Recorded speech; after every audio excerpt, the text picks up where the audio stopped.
Balik lagi nih ke konten favorit kalian, yaitu konten Q&A, di mana di sini kita bakal bahas seputar TikTok Shop, Shopee, Tokopedia, bisnis online, affiliate marketing, ya pokoknya semua seputar e-commerce deh. Nah, jadi tanpa berlama-lama lagi, yuk cus langsung ke pertanyaan pertama.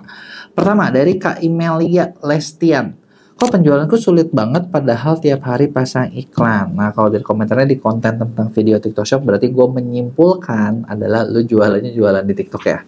Kayak gini, kalau lu udah pasang iklan, tapi udah gitu penjualan sulit, sebenarnya gini, yang perlu diingat adalah iklan itu nggak ngejamin lu pasti jualan laku.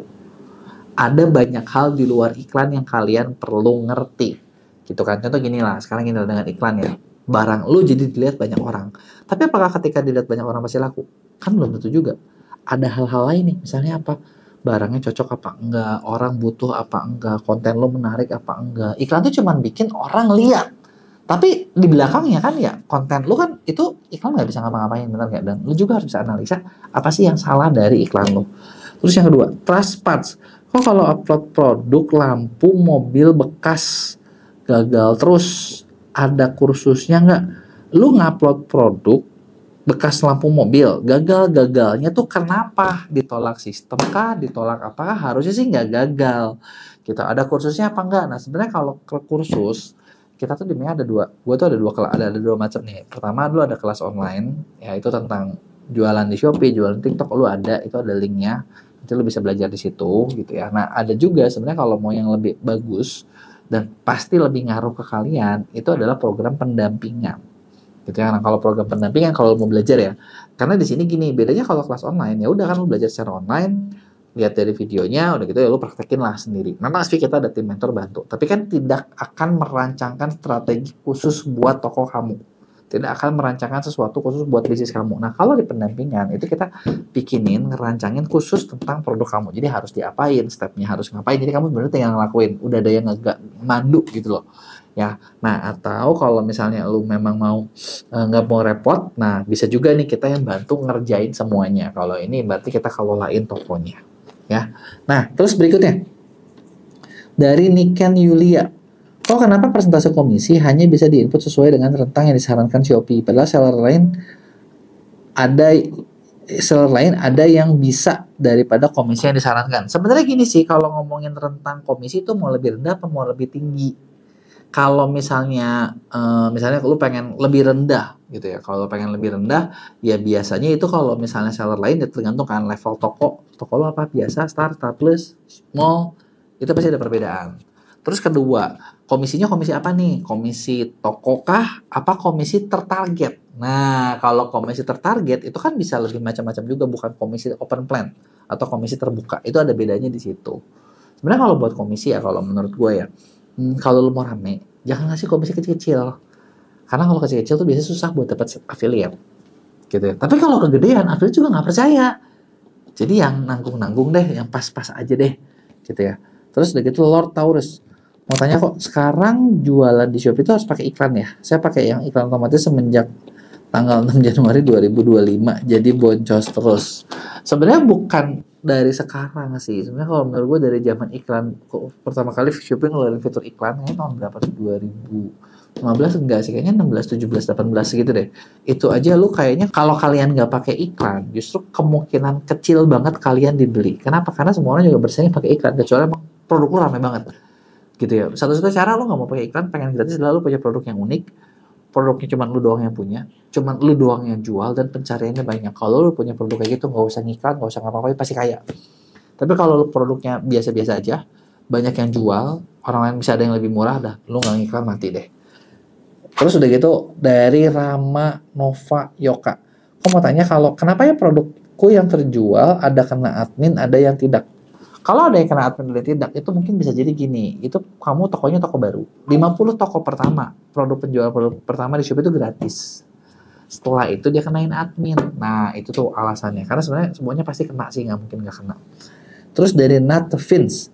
Kok boleh tanya gimana ya cara daftar affiliate-nya dan bagaimana biar produk kita di-post sama orang dan bayarnya berapa rata-rata per affiliate untuk pemula? Sekarang gini, kalau untuk mau cari affiliate, lu bisa dengan cara bikin open plan atau bikin komisi terbuka, mau di Shopee mau di TikTok sama.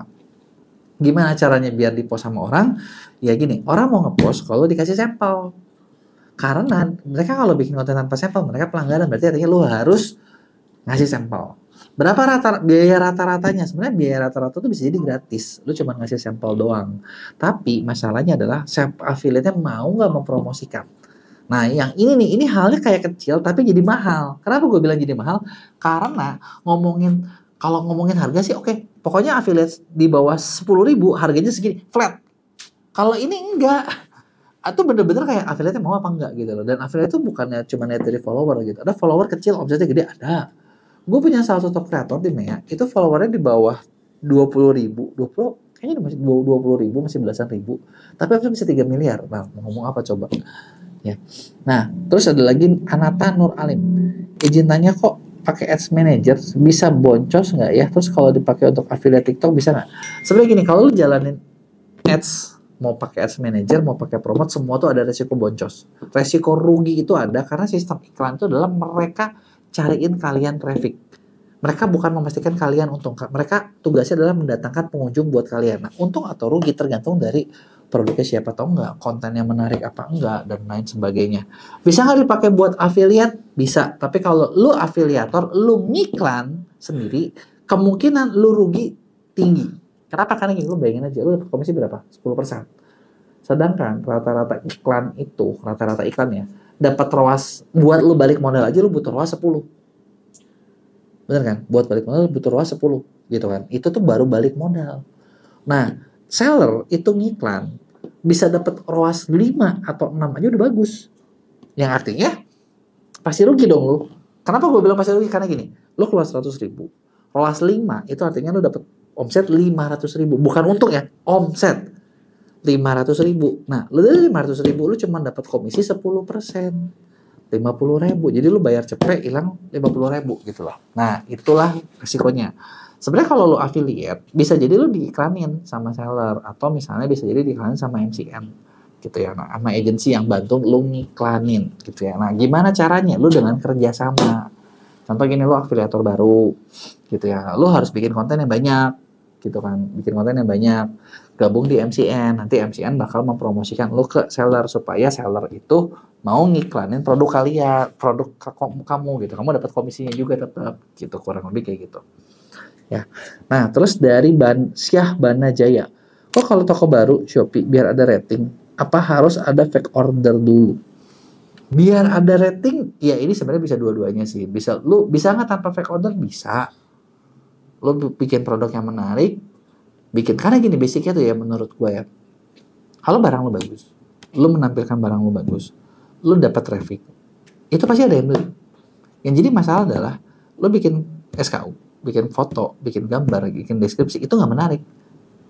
Ketika lo nggak menarik ya susah gitu kan, bener nggak? Nah di sini makanya suka banyak yang melakukan fake order gitu kan. Nah digabung bisa nggak? Bisa juga. Atau gini, lo bikin produk, udah gitu produk tersebut ini produk ini sama lo minta orang-orang buat beli, promosi di tempat lain, check outnya di situ, itu juga bisa, gitu ya. Pertanyaan terakhir dari Muhammad Zamzam, gimana cara iklan biar nggak selalu boncos? Sebenarnya biar iklan nggak selalu boncos adalah jawabannya cuma satu, di riset. Simpel sih, kenapa? Karena kalau di riset bisa dicek minusnya di mana, kelebihannya di mana, ininya di mana gini. Iklan itu kan kita menampilkan pesan ke banyak orang. Nah, lu harus lihat pesan lu tepat nggak, bagus nggak, barang yang ditampilinnya kuat nggak, oke nggak, bisa udah siap belum? Kalau udah siap ya itu bisa jadi menang. Kalau lu nggak siap ya nggak bisa menang. Nah, buat lu nggak boncos itu butuh pengalaman tinggi. Nah, menurut gua daripada lu capek kerjain semua sendiri, mending kerja sama kita. Kenapa? Sekarang gini, ini mah gua fair ngomong aja ya. Advertiser di kita itu pengalaman mungkin sekarang udah rata-rata di atas 3 tahun, 4 tahunan, ya. Dan mereka 1 bulan itu bisa megang klien cukup banyak. Jadi mereka tuh udah bisa megang, mungkin rata-rata udah pernah ngerjain iklan di atas 200 toko kayaknya per orang. Dan 200 toko, satu toko spendnya, misalnya satu toko tuh spendnya 10 juta. 200 kali 10 juta, mereka udah berpengalaman menjalankan budget minimal di atas 2 miliar. Lebih malah. Dan ibaratnya gini, 2 miliar kan dengan pengalaman mereka gitu kan, mereka belajar kan gimana cara jadi makin untung, bener gak?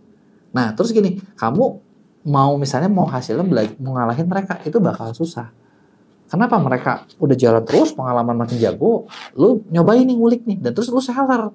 Seller udah pusing nyari barang, udah pusing ngurusin packing, udah ngurusin pegawai, masih lu ngurusin iklan. Wah gila dah lu, hidup lu capek banget. Bener nggak? Dan nggak mungkin dong lu bisa ngalahin yang ini, kecuali gini, lu spend juga 2 miliar. Tapi kan ketika ada rugi lu tanggung sendiri. Daripada gitu mending kerja sama yang ahli, ya udah, lu dapat untungnya aja. Kan ujung-ujungnya dagang cari duit, bener nggak? Ya kan? Nah, itu dia tadi nih. Semua jawaban dari berbagai pertanyaan kalian yang ditulis di kolom komentar. Jadi, kalau lu masih ada komentar lain, lu tulis pertanyaan lain di kolom komen. Ntar gue bakal bikinin konten ini minggu depan.